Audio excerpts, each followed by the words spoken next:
I started down this rabbit hole in 2012 when I started to hear about issues related to workers' comp insurance and companies avoiding that responsibility. And pretty quickly, I developed some sources within the construction industry primarily who told me about other practices, primarily the practice of treating workers who should be employees as independent contractors.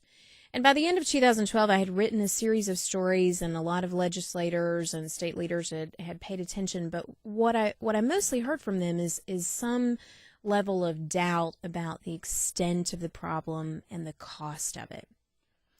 Yeah. So, and for people who were listening, we'll get into the details of what you actually found. What's the advantage to the employer? Why would somebody do this? Why would somebody go around the system?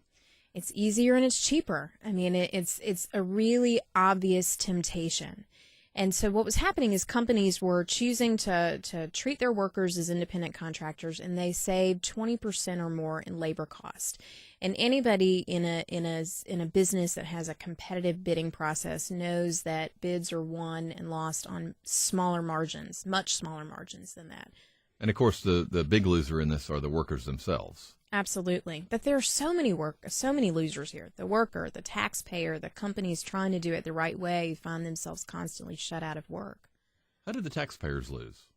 We lose, we think, close to $500 million each year in the state of North Carolina from the construction industry alone because of this practice.